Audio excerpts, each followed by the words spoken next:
Yep. Good morning, Mike. Welcome, everybody. Welcome to Talking Niagara this morning. Okay. There we go. So, hey, I'm surprised, Mike, that I can't find you on the Talking Niagara page on Facebook. Are you there? Did you join it? Anyway, good morning, everybody, and welcome to Talking Niagara this morning. This is our last week in February. Did you know that, Dave? That's right. I'm already getting ready for Christmas. So did you buy me that extra special gift? Oh yes. Good. Trouble is, what you bought now won't be in vogue by Christmas. Yeah, well, just kind of ignore the tick, tick, tick when the box comes in. Yeah. Well, yeah. So, of course, I'll be sending you my Christmas present after I get the one from you. You mean nothing as normal then? Yeah, it amounts to what we're being paid as well. Yeah, I know. Yeah. I know. The gift that I will give you is 25 times my salary. There you go. Wings for wheels. Hey, yeah, we're going to do that tomorrow, hopefully. I can't, unfortunately, I can't be with Paul today on his show that reviews the city council meeting because I have a previous engagement that won't stop him. No. He doesn't need me anyway. I'm just there as a color commentator sometimes. That's all. You're just there to say, but. Yeah, every once in a while. Yeah. He's got it pretty well sewn up, and he's got a good line on it all the time. No, I think everybody should have that watch that show because it gives you a really good heads up of what's going to go happening in the. Prepare yourself for what's going to happen in the meeting, and even if you can't go and watch the sort of long sort of meetings that they have, that you can get a very good idea of what's going to happen in them by listening to Paul. Yeah. Me and him used to have, friendly bets about what was going to happen. What the end result was about each of these, so item 10.15, what the result is going to be. The idea is awareness, though. In 1 hour, you can get a very good idea of what's going to happen in council and keep abreast of what's happening at city council just by listening to his 1 hour show. Yeah, we need things like that. And that's why I'm grateful for Paul doing it, and I was grateful for the time I had assisting him. Oh, he's a terrier with a bone, man. Yeah. He just tears into that stuff. And he's very aware of a lot of things that's going on down there. So yeah, I definitely providing I would say an essential service, but it's very good service to the people of Niagara Falls because, as I said, in 1 hour you can get a pretty good gist of what's going on and stay abreast of what's happening. At City Council. Okay, so Trump is using a 1908 treaty as ammunition for his disputes with Canada. Well, this is one that goes way back. I wrote this a long time ago. But I read. This was one we got from last week because we didn't get to it and we said we would, right? And basically, basically they're saying, well, it's an artificially drawn line, is what he's saying. But in fact, actually, this 116-year-old treaty was actually just one that brushed up some inconsistencies in the borderline in certain areas. That's all. Because it marked out where the border went through some swamp. Well, the problem with Trump, what I see now is he is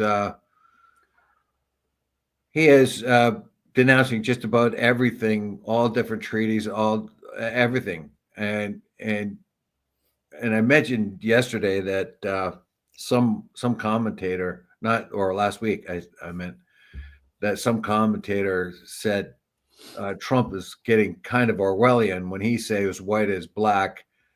Then if Yeah. you don't say white is black, you're in trouble. So unfortunately, he doesn't have any Republicans to stand up to him right now. These treaties were back in 1908, and he decided, well, they're no good anymore. Since when? I mean, these were treaties written up in 1908 just to clean up a little few border.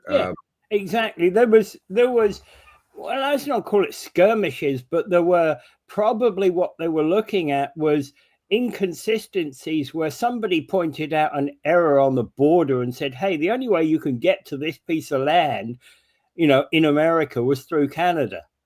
And somebody go, oh, well, that's probably not right. Maybe we should just adjust the border here a tad. Yeah, and there was all kinds of different disputes. Yeah. Unfortunately for Canada, quite often at that time, Britain was the one that was doing our treaties for us. And they would always try to favor the U.S. because they wanted good relations with the U.S. Well, most of these are mud flats in a river somewhere, right? Most of this 1908 treaty is a mud flat in a river. Yeah, there's even a place that shares, I think it's New Brunswick with Maine. Yeah. They call Madawaska, the Republic of Madawaska. Part of it's in New Brunswick and part of it's in Maine, I think. Yeah. And they claim to be their own little republic. Of course, they aren't. They don't have the political wherewithal, but they find themselves distinct from everyone else, and they believe that the people that live on southern, I think it's New Brunswick, southern New Brunswick and northern Maine, a little area there. Yeah, in the Bay of Fundy. Even has a sign. I think they call it Madawaska.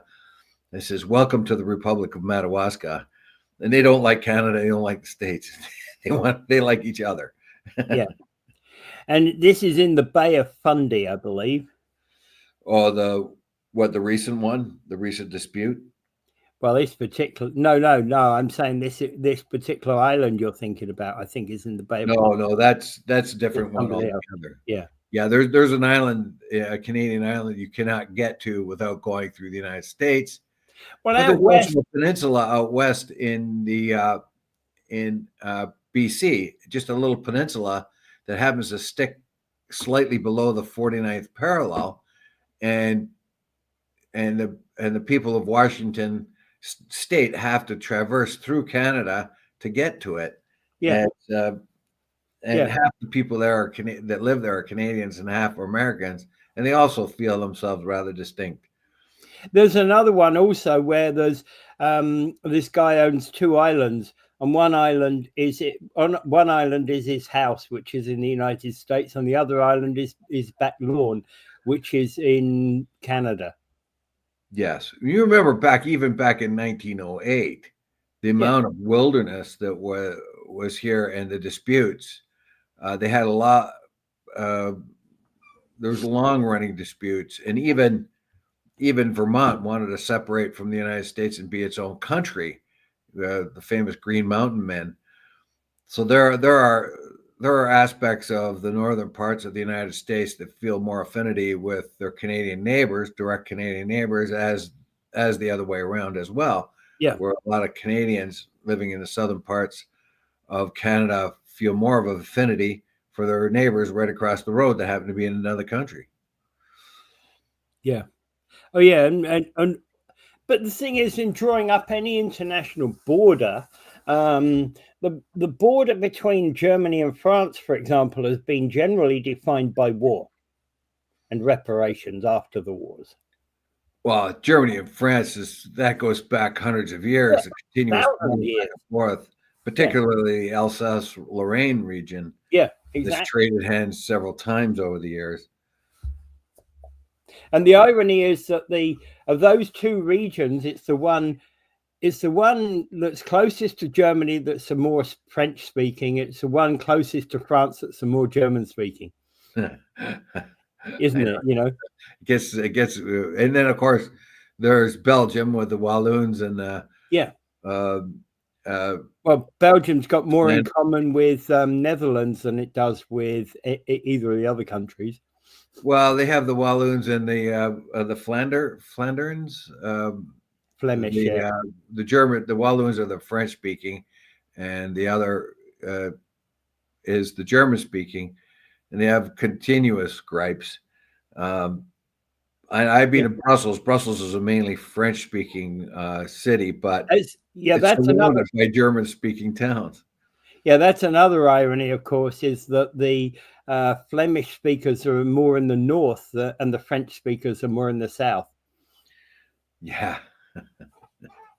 It's more, but not exclusive, and the point being is that they mix anyway, Yeah, we talk about the separation thing that's happening in Canada. Quebec wants to separate. Well, in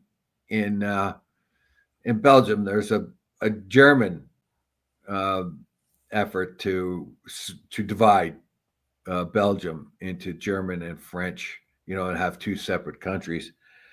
But so far, it hasn't happened that way, and they seem to be getting along reasonably well. So we'll see. Yeah. All right. Okay. So I don't know. I just don't see that changing much here. And trying to use it as ammo. Don't think it's going to work. Really, do you? He's trolling us again. He'll troll us with everything possible. Yeah. He's a distractor. That's his sort of style, I guess. Modus operandi, yeah. Just shake up, say preposterous things and get everybody all uptight. And when you're all emotional, he's got you because, he could say anything. But anyway, I don't think much will come of that. I'm still waiting for the Republicans to stand up to him. Right now, he is using every executive power in his toolbox, basically, and he's really stretching the line here. And the Republican Congress and Senate fear him so much they won't push back. But that may be coming.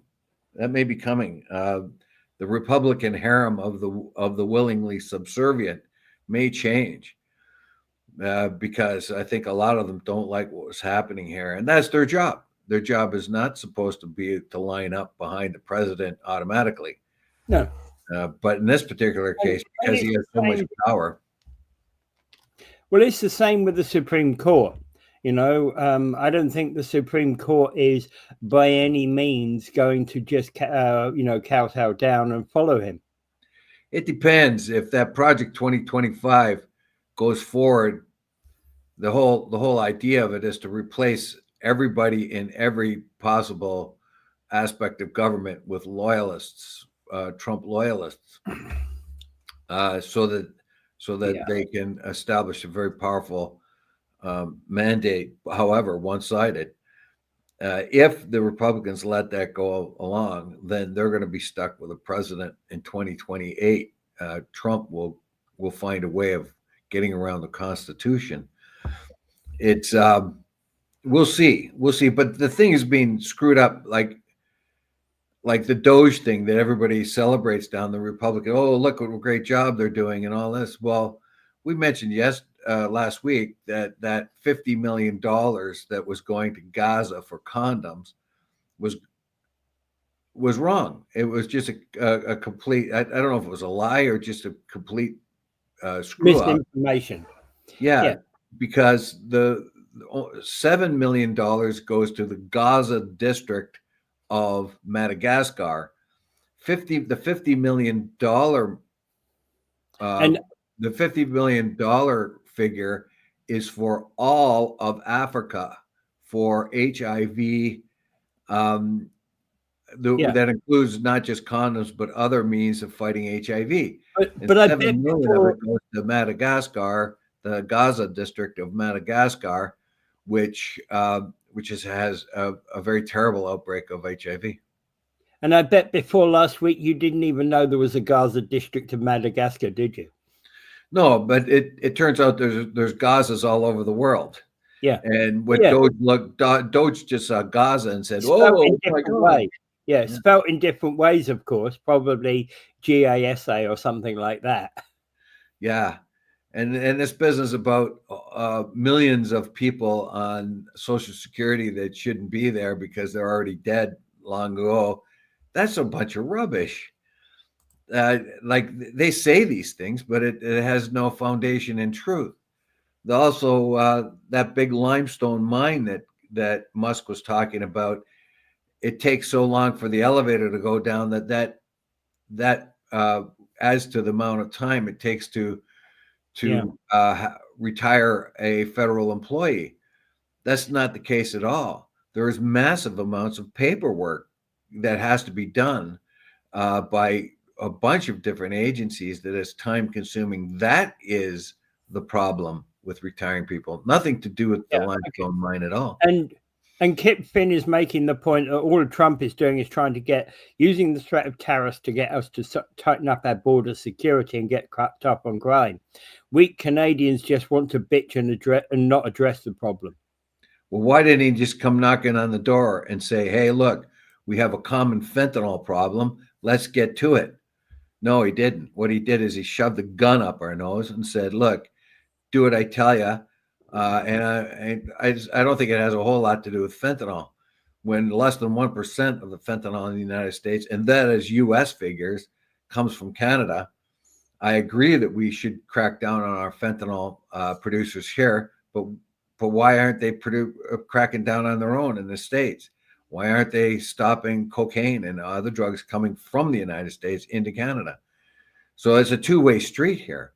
Yeah, I think it's a good idea that we go after the fentanyl fools, but the way he's doing it, he's saying, "I'm going to absorb Canada, and I'm going to kill you with tariffs." Until you, what good is that? Why don't you just say, "Look, this is what we got. Are you going to do something about it or not?" So you negotiate, and if you can't get anything done with negotiations, then you pose your threats. But he starts out with threats, and that is just, I don't know. Right. Okay. So Kip is basically saying illegal border crossings have dropped 95% in the US. Can Canada say the same? I don't think we can. That's the truth of the matter, Kip. Right. Well, the border, yeah, I think, I think that probably that's very successful. But remember too that Mexico is doing the lion's share of the work. Mexico is a country that has a lot less resources than either Canada or the United States, and Canada apparently is tightening its before all this happened, started to tighten its immigration policies, as dumb as they were. At least they're addressing them, and Trudeau's even come out speaking against Indian students, saying that there's too many Indian students, and the whole idea of bringing students into Canada was supposed to be bringing them from different places of the world, not just one place. So there is a backlash there, and yeah, it's time for Trudeau to get out. He's made a terrible mess of things, and I don't know. We'll see what happens when the next administration comes in. But I can tell you that Trump has done us a favor. He has united us, and he has made us look at our own problems. And coming down on fentanyl, adding resources to that could not hurt anything. I tell you, as we found out, that Canadian fentanyl is more likely to go to Australia these days than to the United States. Yeah. Well, Randy in Chippewa is asking whether border crossings have actually been reduced. How do we know if they have? How do we know if people haven't been caught? Well, yeah, 95%. I don't know. Remember, if you're using U.S. government figures, Trump, we found that Trump exaggerates incredibly. He does. He started saying that. He started saying that was a sign of his first presidency as well. That's right. He started off saying, remember, he started off saying that the United States subsidizes Canada to $100 billion a year. And then it quickly moved up to $200 billion a year. And yet he cannot tell us how he subsidizes us in any way. So, he just does. So exaggeration, misleading facts, that's all the Trump troll thing is. And there's another issue about him, is that if I've said it 3 or 4 times, it's got to be the truth, whether or not there's any backing for it. Yep. And I think probably Elon Musk's Doge isn't doing anywhere near what they say they're doing. No, not saving as much money as that. It's because they've been caught with mistakes. Let's be kind. Big mistakes in their figures. Yeah. And any journalist that then starts to investigate unbiasedly what they've said and investigate the real figures, it's really quite different from what they're claiming. Yeah. All right, let's move on. The owners of a Hamilton housing complex plan to add 57 units by subdividing existing apartments. Oh my God. What they're trying to do here is essentially go down, take 3-bedroom units and make them into 2 1-bedroom units or something like that. Yeah, and charge more money for them. Yeah. Basically, this Hamilton apartment building was bought, and right away they want to renovate it and inject their residents. Now, those residents have been living there, a lot of them, for a very long time, and they have, because of rent controls and stuff like that, they still pay rent based on before the explosion in rent. And the example used here is a 2-bedroom unit, which this lady shares with a roommate and 3 cats, which is costing them $650 a month. Yes, this is unfortunately what I expect to happen more and more as more and more people, more and more of these places are owned by one, one company or another. What they're going to do is they're going to look at their apartments, being unhappy that they're making the profits they are. They want to double their profits. So you got to get out so we can rent it, higher rents and everything. And they use the N13 excuse. The N13 is, of course, the land. They're contesting notices called N13s before the landlord tenant board before the spring. What they're doing is they're just proposing to the council, oh, well, we got to fix this. There's lots of problems here, and the only way we can do it is get rid of everyone. And if they don't leave, we're going to force them out. The interesting thing about an N13 is I contested one of these last week. I negotiated for my tenant that she comes back in after they've done the fixes. Right, so they're and at the same rent. Do you think it's going to work? Yes, it is. And the interesting thing is, she keeps saying to me, she's glad that she came, walked on our door, knocked on our door, and said, "Can you help me?" Because without us helping her, she'd have probably gone the same way as many of our other tenants who just left on the day of the date on the N13. Okay. We negotiated a good position for her, and she's happy about it. Well, I don't think they have. They'll. This particular case in Hamilton, it's going to be a big fight, basically, and the tendencies are those of real estate developers, and they're going to push people of modest incomes out. Well, the interesting thing, of course, is the fact that they're doing it now without the renoviction bylaw, Hamilton's renoviction bylaw coming into force, because that won't come into force until July 1st this year. So they're getting this done before that renovation bylaw becomes law. Describe the renovation bylaw. This is the one that's basically says that you have to pay, I think it's 720 per unit that you're going to be evicting people from and renovating, and to the city as part of the renovation plans. So you have to get permission from the city to renovate. Although in the longest term, it really will not make any effect, because the only authority for renovations is the Landlord and Tenant Board.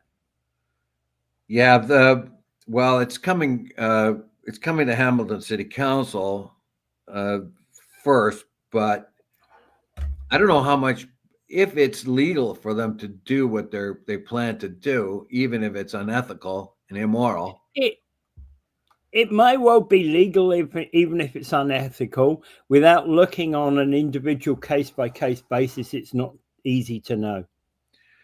This development is hard ass. They're pushing the people out, maximizing the amount. They're even going to absorb 11 parking spaces which would leave the place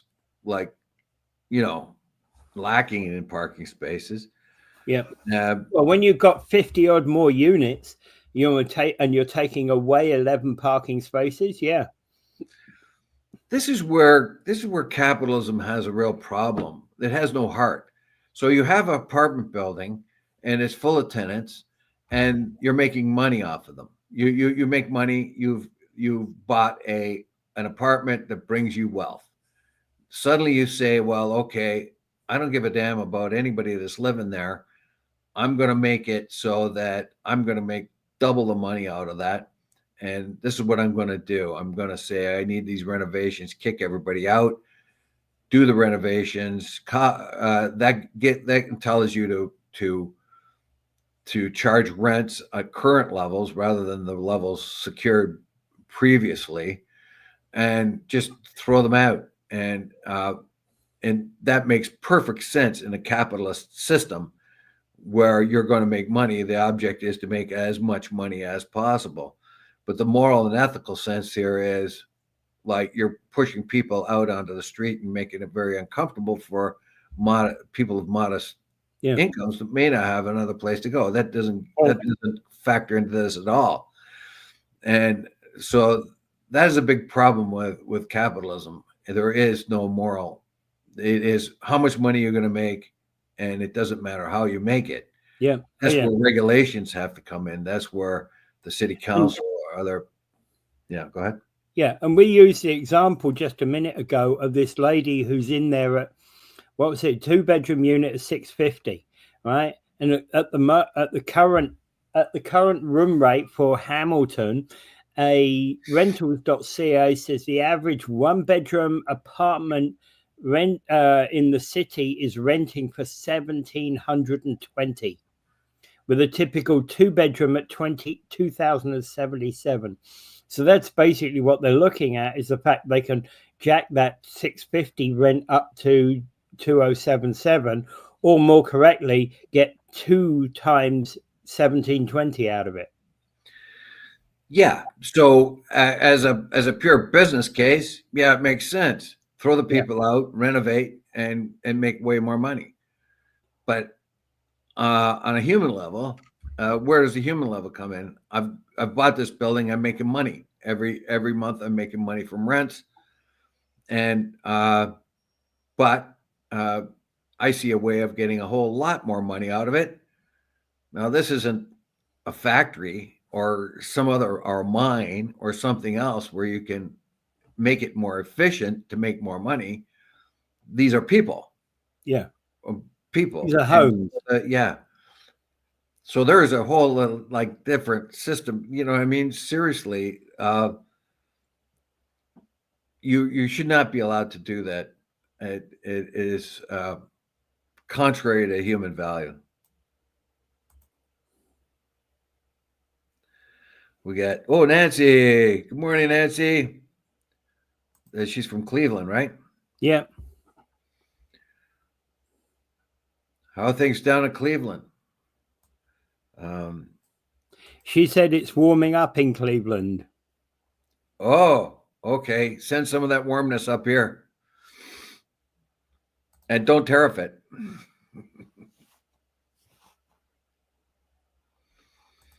Here we go. Karen Fraser says that Hamilton bylaw also says the landlord has to help the evicted find a new place. Ha ha ha. Yeah. Yeah, and it's What not they're going to enforced, do is no. they're going to find them a little rented unit on the outside of like a motel. Here you go, and then I know they're not going to find them anything. No. At the end of the day, this is a landlord that has realised we've got to move now, otherwise this bylaw is going to restrict us. Yeah, and I hope Hamilton. Well, there's an agency there called Acorn that helps out in cases like this. Acorn is an agency that is actually out there for tenant support, not just in Hamilton. They have branches across southern Ontario. Well, yeah, and I think it's a very good thing, of course. But, geez, my article keeps jumping away from me here. Anyway, the fact is that we can't allow this to happen. We already have a housing problem. We have our middle class being eroded every single year. Their wherewithal is being eroded. Their place in society. If for all those people who have places now that they've bought prior to all this housing stuff happening, is a good thing. They are set. But anybody that has to rent or now is in fear of what's going to happen to them. When you have, I think it was in the Niagara, we reported last week or the week before, I think places like Welland and other areas of the region, 40% of the renters are on the edge. Yeah. I think it was down in Fort Erie. I think it was down in Fort Erie. 40% of people who rent are barely able to hold on to their apartments. So if there's more of these N13s go all around and evict more and more people, we're going to have a real problem here. I mean, it's time to be a human being now. You know what I mean? It's time to have human values. And if you own an apartment building and you're making money, but you want to make a whole lot more money, well, no, this isn't a factory. It's not a mine. It's not other ways you can make things more efficient. These are people you have to deal with. It's a wholly different aspect because it's a human being. Oh, yeah. And go and take some legal advice. You don't have to come to my firm. Just go see somebody, right? Yeah, anybody. Yeah, and go take some legal advice. It's my best advice to tenants. You get an N13 or an N12, go speak to a paralegal firm that actually deals with landlord and tenant matters on a daily basis, right? Yeah, maybe even call up Acorn and see if they can advise you. There's nothing wrong with talking to Acorn, right? But again, take legal advice. Yeah. Right. This unfortunately seems to be a trend that's happening in Ontario right now, and I just don't like it one bit. And as I say, I've negotiated one last week, and the tenant is happy that she's coming back in. Good show. Right. It doesn't have to mean the end when you get an N13. All right. Okay, moving on. Well, we'll see if they live up to their obligations. Yeah. Well, yeah. Okay. All right, moving on. Loblaw's take a PC Optimum hit as customers cash in more points. I knew this was inevitable. I kind of didn't know that it had happened last week. Yeah, that's a kind of an interesting story because Loblaws and Shoppers give these PC points. Or last year, I mean. Or whatever they are, PC Optimum points. And I don't think they expected them to be cashed in a lot all at once. And this has caused their shares, their dividends for their shareholders to go down somewhat because people are cashing in these points. But it typically, I don't know what other people do, but we typically build them up through the year. So you kind of get, you get so many thousand points over the year, and then we kind of get a free shopping at Christmas. Well, yeah. The problem is that for some reason in February, a whole lot of these people are cashing in their points all at once. Now, I think Loblaws would have expected that they would have periodic, people would periodically, or different people at different times would cash in their points. But a lot of people all at once seem to have cashed in their points. Yeah, which sent a ripple through Loblaws. Now they're at a crossroads here because they made less profit last month or for the week or whatever their profit time period is, because people cashed in their points. So they made less profit, but on the other hand, they see that a whole lot of people have been using these PC points, and they are then loyal to Loblaws and Shoppers Drug Marts because they collect these points. So it's a kind of a catch-22. You want them to come to your store and get the points. That's one of the incentives to bring them into the store. yeah. Then when a whole lot of them cash it in all at the same time, it's a little bit of a problem. But I think they'll survive it, no problem. They make a whole lot of money. Well, you don't. It's like with these, it's about 1% or something of the 1% of the value of what you're, the points is something like 1% of the value of the stuff being bought. Oh yeah, not everything gets points. I use it with my credit card. I get points on my credit card, so it got me a flight down to Florida one time. When my sons were going to university, it bought some of their flights back and forth to university. Yeah. I used it for a hotel room in Portugal recently. Yep. Or back in August. The night before I flew out, I got a hotel room through my points right beside the airport. I could have walked there from where I was. Yeah. So they can become pretty. Oh, I also got a hotel room once in Florida. Yeah. When I was flying out the next day too, close to Florida. So they can come in pretty handy. You're not getting any deal with the points like on Avion points or anything like that.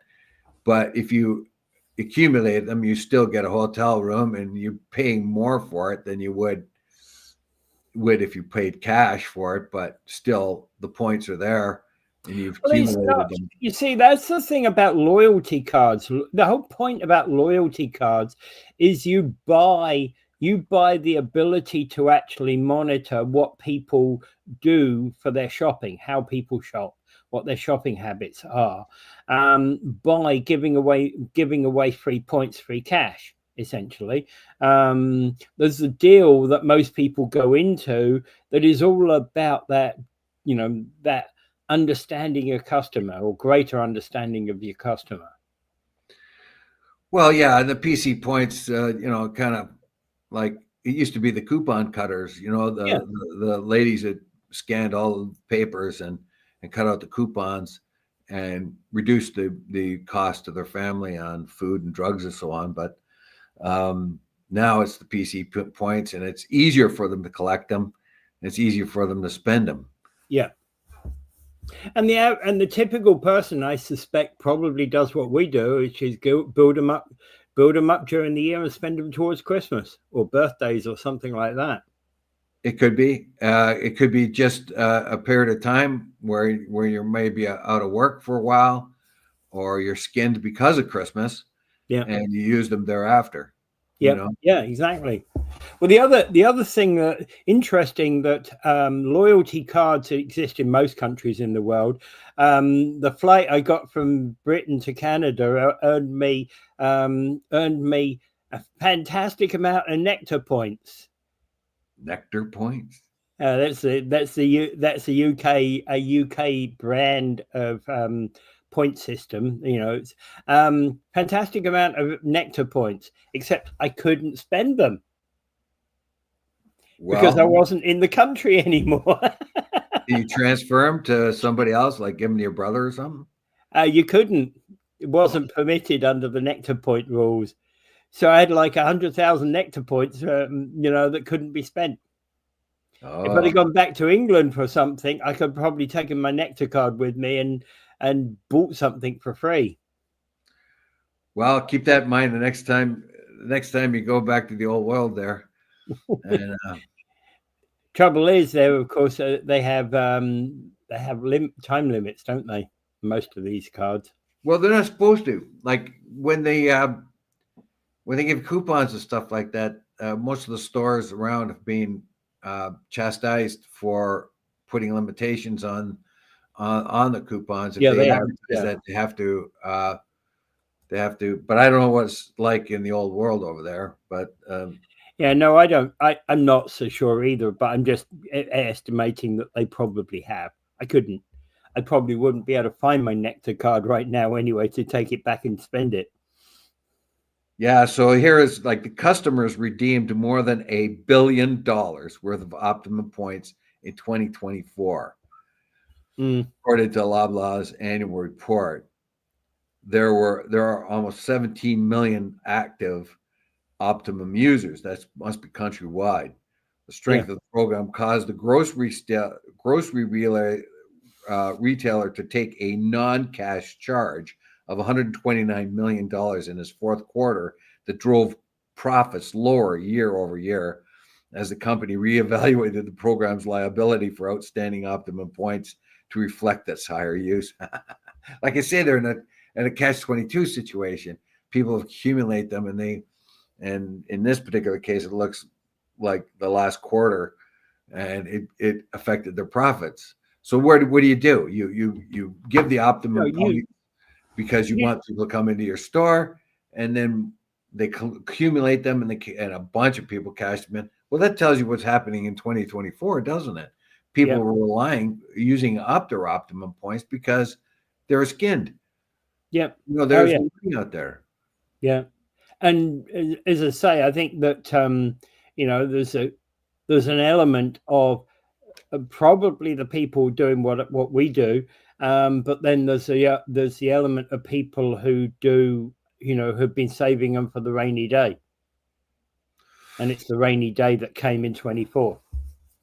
Yeah, 2024 was one big rainy day.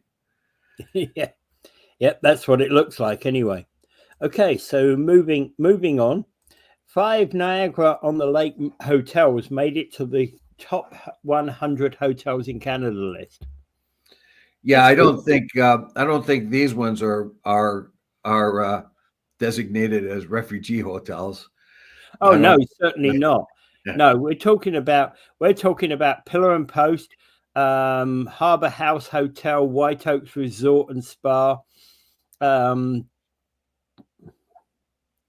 a few, and that to name 3. Well, let's hope that this is an American publication. It's the U.S. News and World Reports.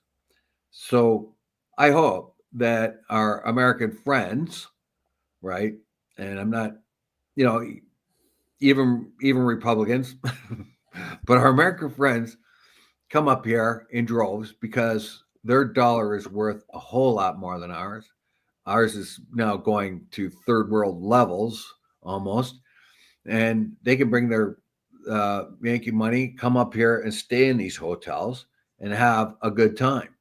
And my warning, of course, and we should accept them as happily because they've always come up here. We've always gone down there. This is something that we can overcome, this particular angst we have between us right now, which is political. It has nothing to do with the people at all. Yeah. So to have Americans come up here in droves would be a great thing for our economy. And it would be great for our ambassadorship, diplomacy. We treat Americans well. They treat us well. I'm always treated well when I go down there. We should do the same thing up here, sort of to blank out what's happening politically. Oh yeah, yeah, We don't absolutely. want this angst. I am very embarrassed when we booed the American anthem. Very, very It's embarrassed. wrong. It was I wrong. know You that they were booing Trump and not I know. America, but how the Americans don't know that. Yeah, the Americans don't know that, and the Americans are angry at Canadians booing them. The other two hotels, by the way, were Queen's Landing and Oban Inn from Niagara-on-the-Lake.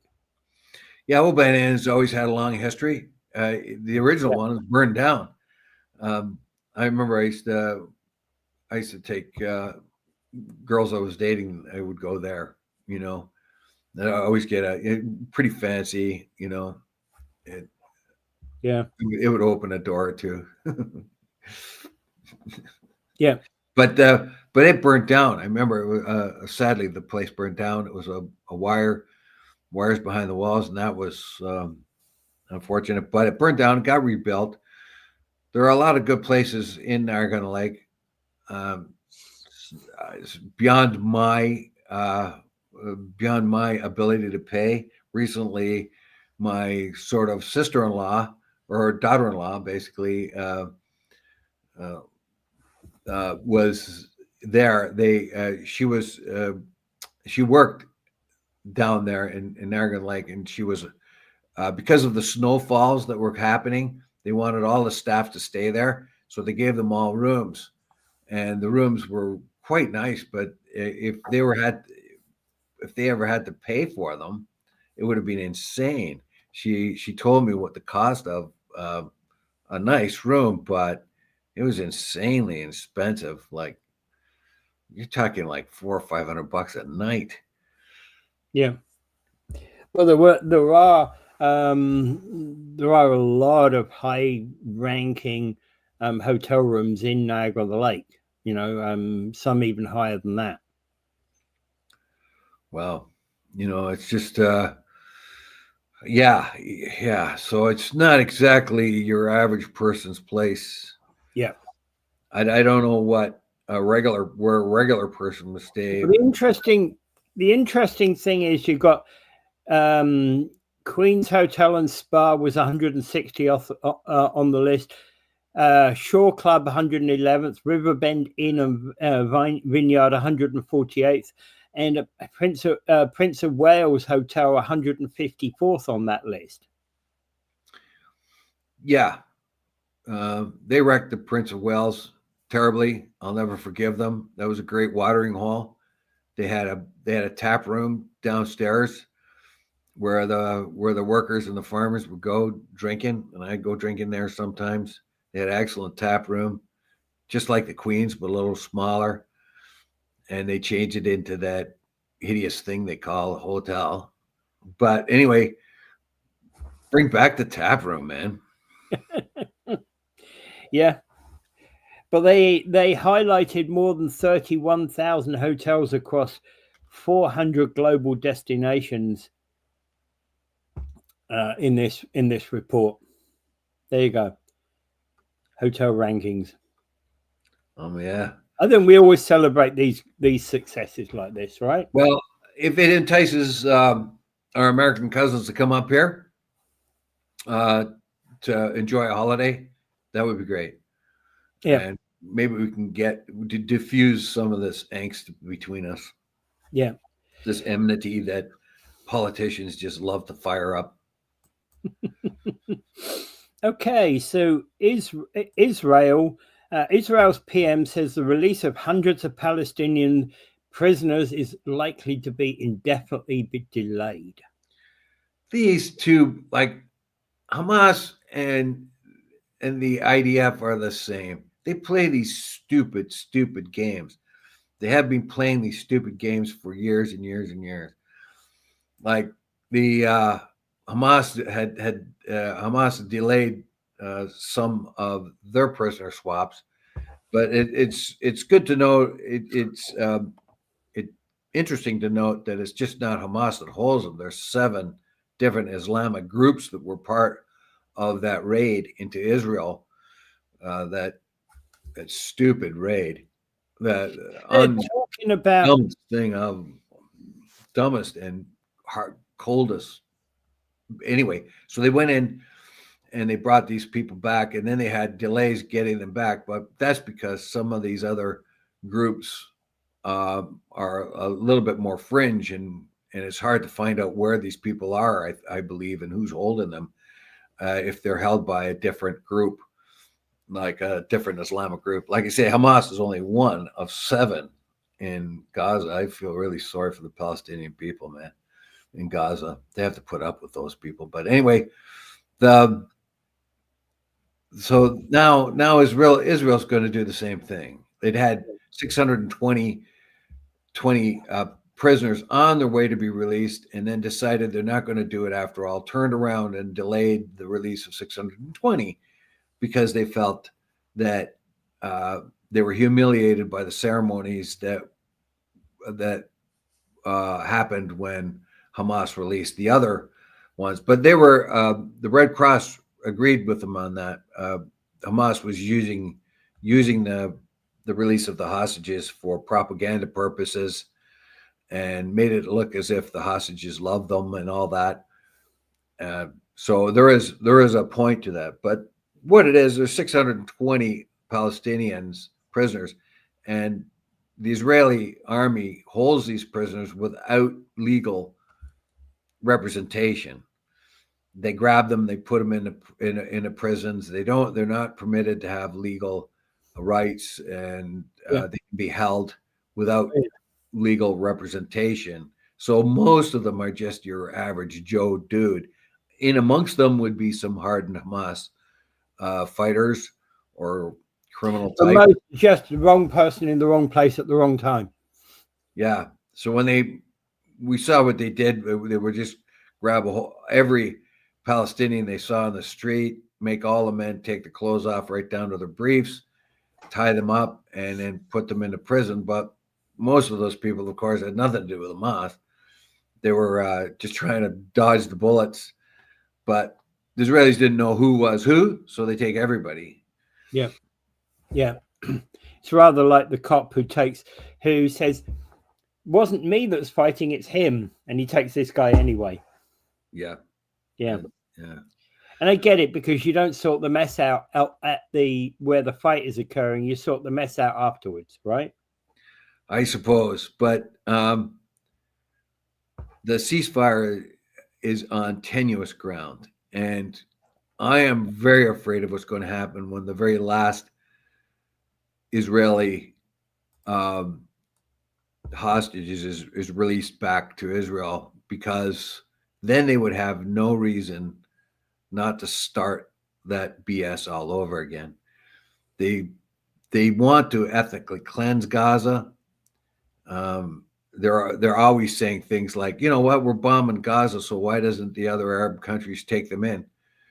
Well, Jordan has already taken in 1 million. There are Palestinian refugees from all different kinds of ethnic cleansing events going back. They're in Syria, they're in Lebanon, they're in Iraq, they're in Egypt. The Palestinian diaspora is everywhere in the Arab world. Plus, it's here in Canada, in the United States, places in Europe. So the idea that they won't take their brothers in is just dumb. Yeah. Everyone knows once they ethnically cleanse Gaza, they're not going to let them back in. That's the big issue here. And that is very much the big issue, never letting them back. Yeah. Okay. So Ontario is pausing 15 government advertising campaigns, having deemed them partisan, pro-conservative. Yeah, save one. Now this is I gotta hand it to Dougie really here. Like, what happens is Ontario is permitted to advertise and bring knowledge to the average Ontarian as to what the Ontario government's doing. So they can advertise how they're fixing this highway, or how they're fixing the environment over here, or how they're building this new building, or how their services are being better. Okay, so they're permitted to do that, but they're not supposed to do it in a partisan way. So So it's exempt from other advertisements. So you cannot use Ontario taxpayer dollars to have a bias political message in your advertisement. But the Auditor General has cited 15 of these advertisements that are heavily weighted um, bias towards the Ford government. So, Dougie, my boy, you got caught. And so, but they have been able probably to successfully turn that back a bit, because there is one of the advertisements that the Auditor General has previously acknowledged is okay is one advertisements that have gone into the United States to plead Ontario's case. Yeah. Apparently one that was actually in the Super Bowl in the States. So I think that particular one will probably be exempt, but the other ones will have to be pulled. Well, and especially at the moment when we're talking about advertising that is coinciding with an election. Yeah. To a large extent, pretty well all advertising needs to be pulled, public advertising needs to be pulled at election time. Dougie's pretty tricky. Boy, he hasn't pulled any stop. He gives us $200 to buy our vote, and then he uses Ontario money for advertisement for biased Ontario. I don't know. He's a typical politician, I'm telling you. Yeah. But he's the type of politician I'd rather have than what they got going on down in the States right now. Oh, my God. I know this kind of politician. The ones down there are just kind of shaky to me. Like that Project 2025 is a little, I don't know, pretty scary.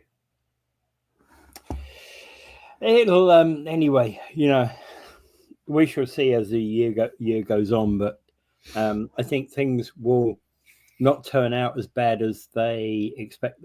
Some people expect them to do. I have a tendency to think that way too, because I don't think that Trump's harem of the Republican willing will stay a harem. Pretty soon they're going to have to go to their people, and there are midterms coming up in a year and a half.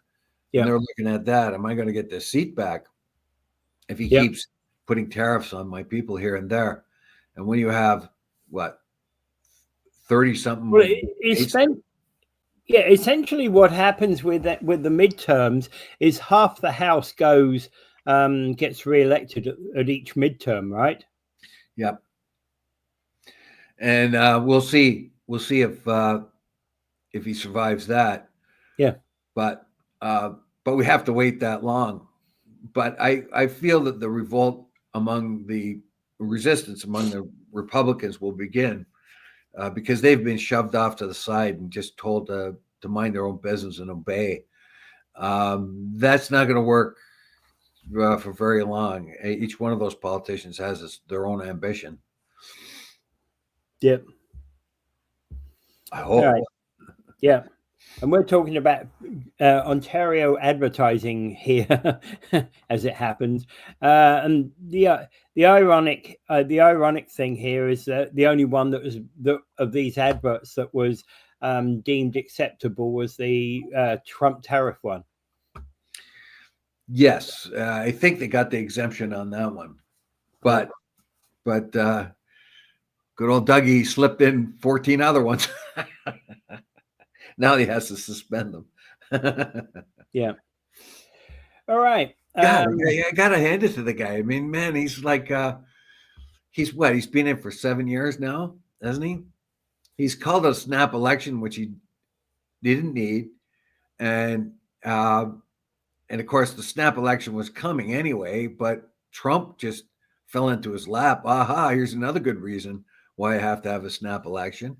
He's at the height of his popularity, and he has absolutely no resistance as far as opposition.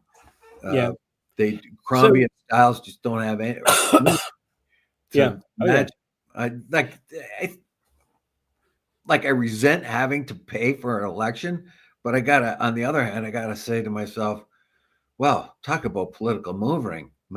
Like he'll be in for another 20 years if he keeps doing these things. Well, I don't know about that. You see, the thing is, does Doug Ford have ambitions to maybe step up to a federal level job? I don't know. He loves Ontario. I believe that. I do believe he Believe loves that. No, I agree. I do believe that, but I also think that the potential is there that he might well want to do that. Well, he doesn't speak French, so he's out. That is a difficulty, I know. No, it's a major difficulty. Yeah, I know. But he is very popular, even outside of Ontario. Yeah. But I don't know. We'll see in the long run. But that, you know what? Going left and going right in Canada is a fact of life. It's it's it's a cycle of life. Sometimes you get a left-leaning government. Sometimes you get a right-leaning government. As long as it doesn't go way left and way right, we're going to be good. That's the problem happening in Germany right now. Right. Randy is saying there's no need to be bilingual to be federal, but actually what Dave is thinking is actually if he wanted to become the federal Conservative leader, he would have to become bilingual. Well, yeah. Every Conservative leader so far, or a Liberal leader, unfortunately, has had to, in order to get some kind of traction in Quebec, they have to have English. And remember, even French, not English. French, pardon me. Yeah, they have to have French.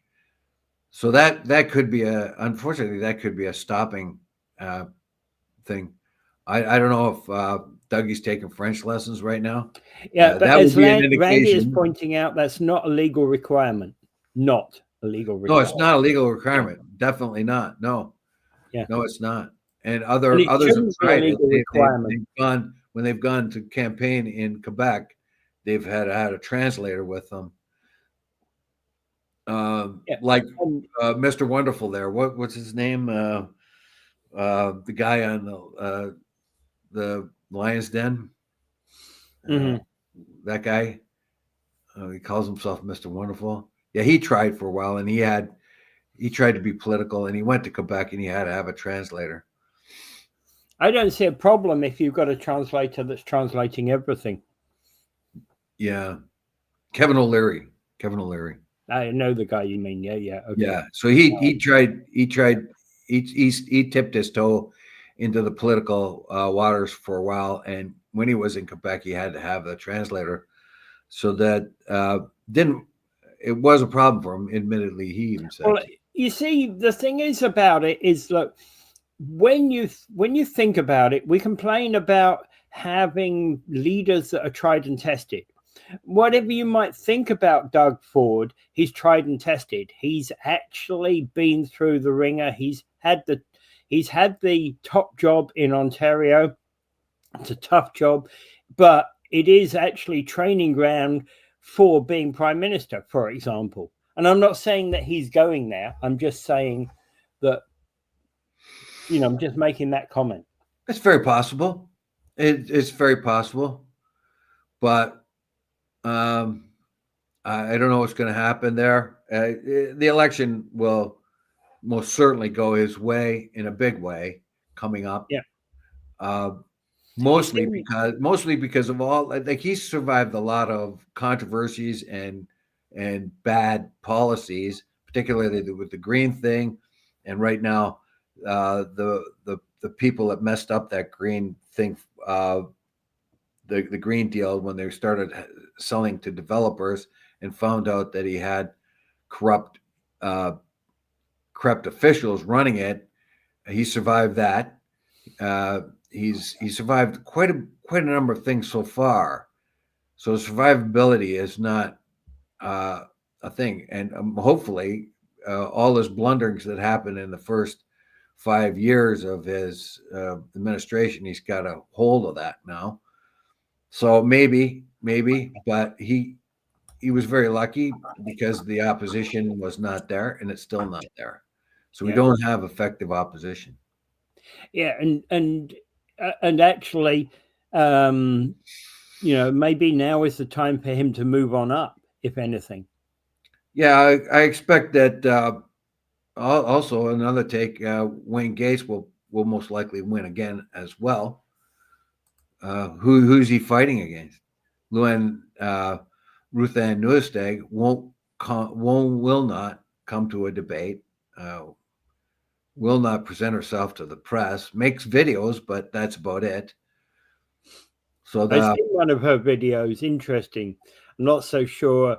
You see, I'm not so sure I'm in agreement with it, though.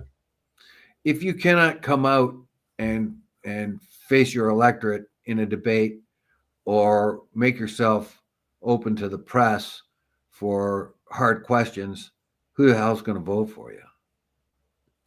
Well, at the moment, she's running, but she's only running 2 or 3 points behind on the polls.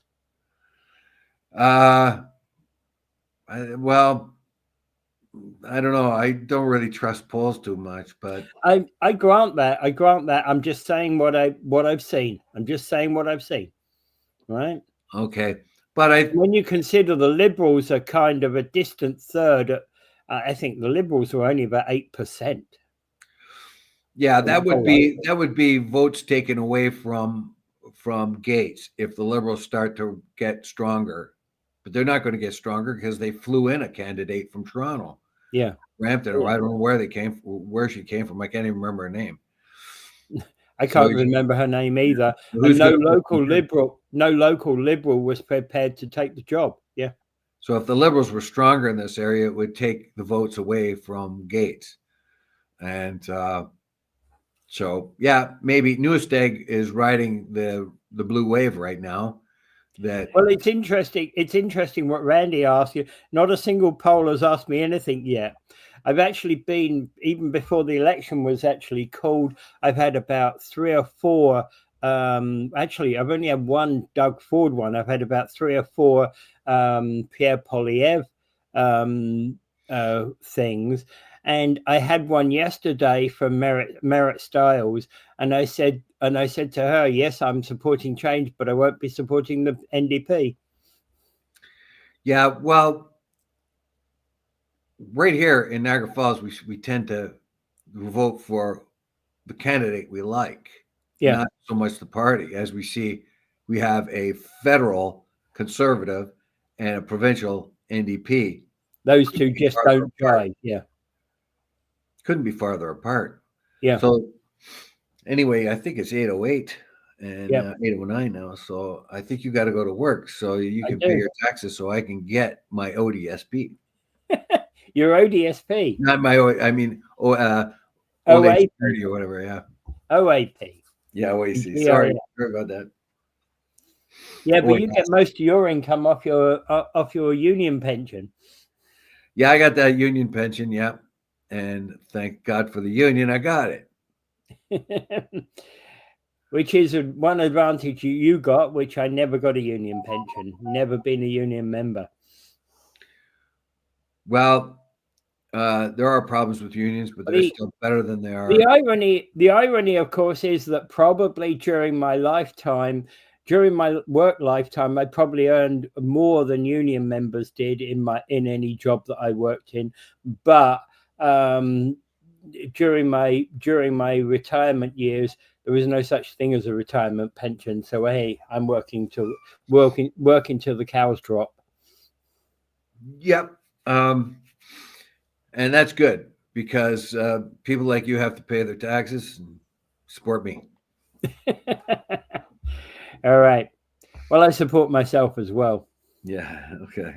Well, without further ado, I bid